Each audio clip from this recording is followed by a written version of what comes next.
I'll tell the government right now, tell you right now if you're listening, NSA, CIA, I'm available, okay? If you show me all the real wreckage, I swear to God, I will make fun of that crap to the end of time. I'll make up stories. I'll lie to my mother. I don't care. You show me a UFO, I'll lie to my mother. So when you see these crisscross patterns across the sky, what do you believe is happening?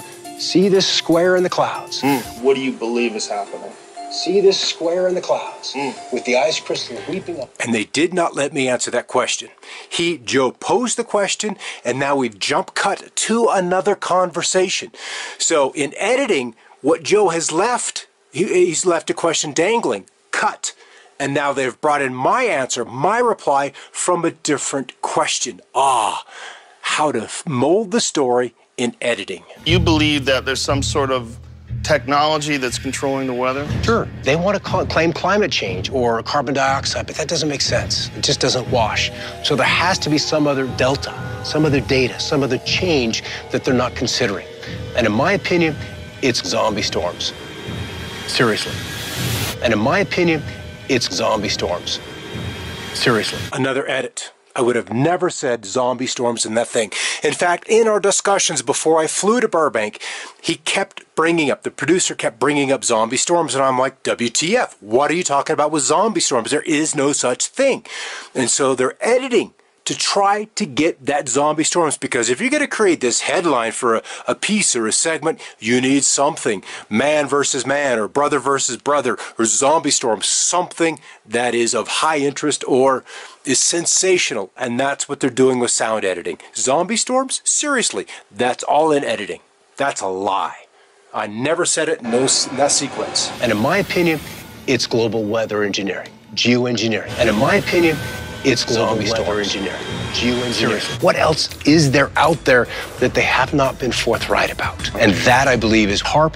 Really? Seriously. And that, I believe, is HAARP. Really? Not. Seriously. There's a hard stop with that voice and to where I begin, and then that makes audio editing very, very simple. And that, I believe, is HAARP. Really? Seriously. And that, I believe, is HAARP. Really? Seriously. As a meteorologist, what have you seen that's led you to believe that there's been some changes in the environment? I first began to get the inkling that there was something up in the 90s. Because, Joe, forecasting weather is not that difficult. We've got Ophelia, which continues to intensify just off the east coast of Florida, and that's the big concern. I was always an alternative media kind of guy. Being in mainstream, I knew how much news was not delivered. They can make some sort of a sky quake with HAARP. Yeah, these things are being reported around the world right now.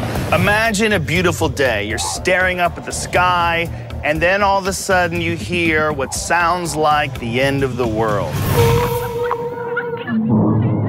A podcast listener sent us this video of what a skyquake actually sounds like.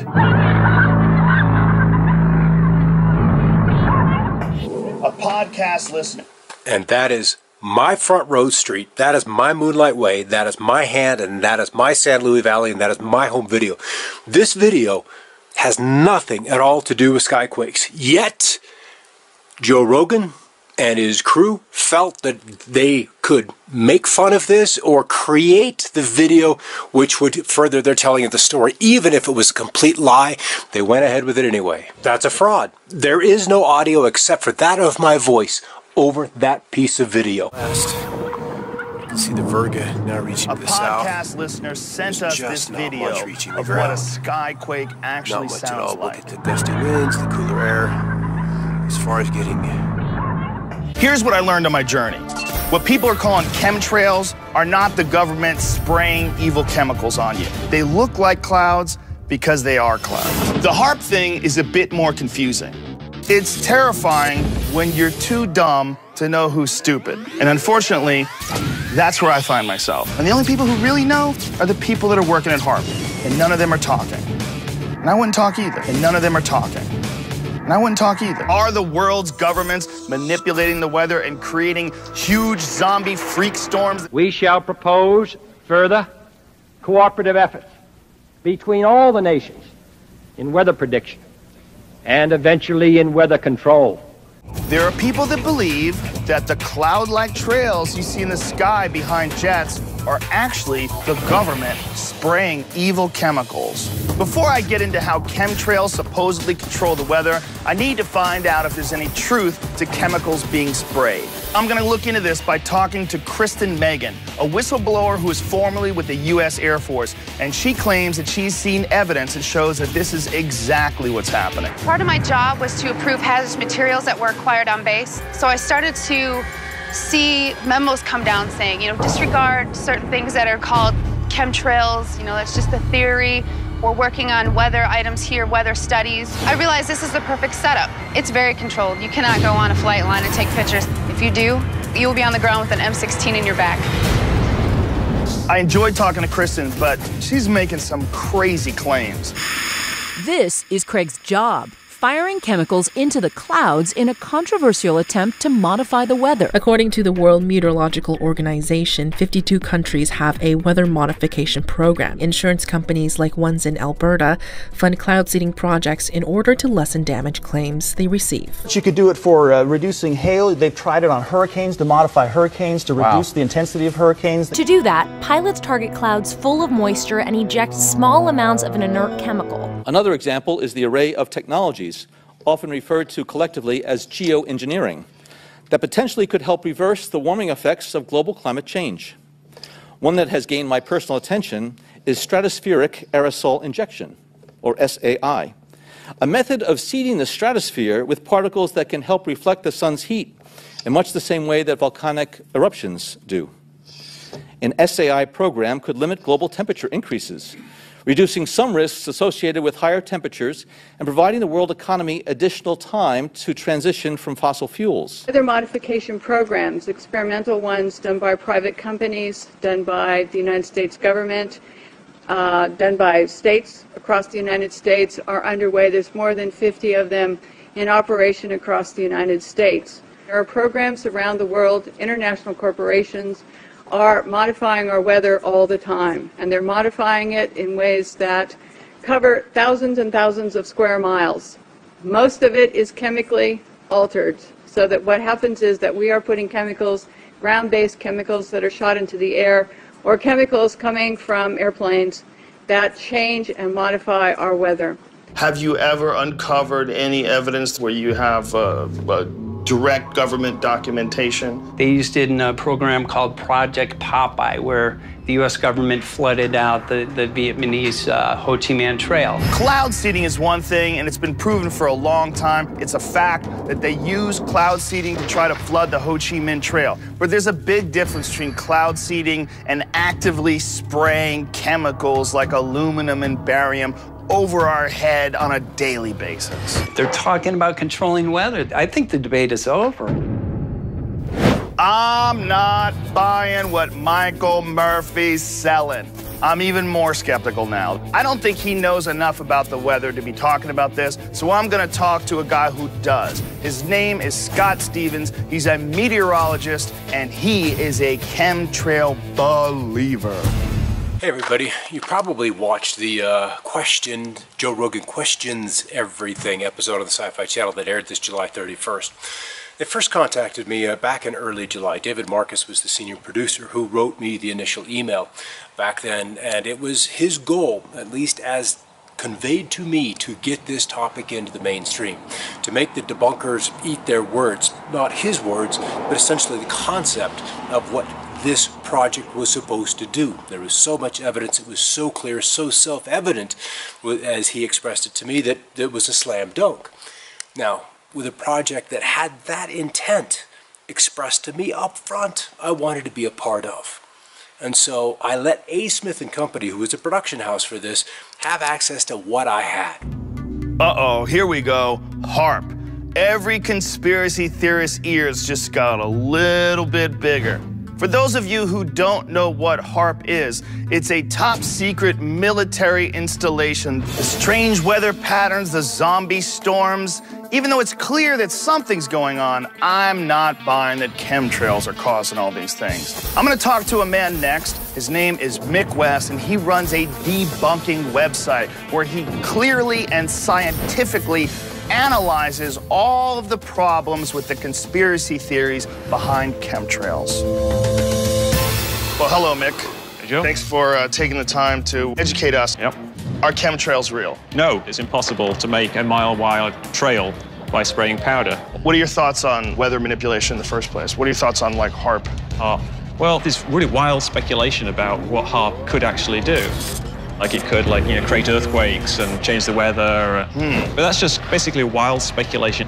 Just because there's these HAARP patents that say, like, you can cause earthquakes, it doesn't mean anything. The fears of HAARP, you feel, are just based on ignorance. Yeah.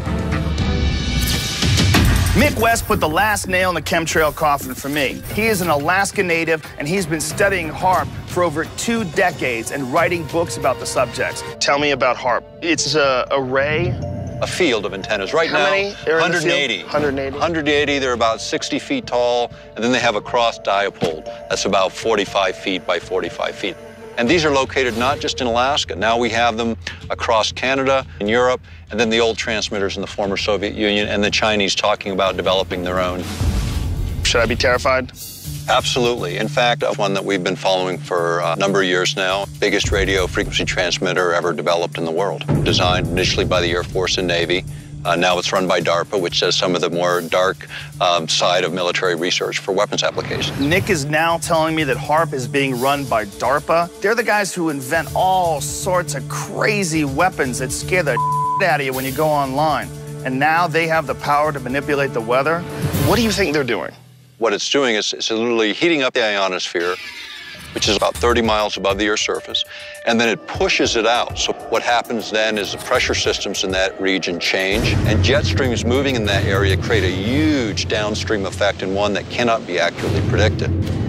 So affecting something in one part of the world could potentially affect something on the other side. Yes. So you may solve, say, a weather anomaly in one place and create 10 others that are uncontrollable. With electromagnetic waves, we could affect earthquakes, volcanic eruptions, and weather. And to trigger an earthquake, you basically have energy tied up in a fault zone. But if you could create a resonance signal that allowed that energy to release at a specific point in time, at a specific place, you could then direct it as a weapon. Wow. So what Nick is saying is that HAARP is sending massive energy into the sky that's being reflected down at the Earth in pinpoint locations, and that it could actually be used to cause earthquakes. HAARP is like the triggering mechanism for taking the energy within the Earth and manipulating it in specific ways for weapons applications.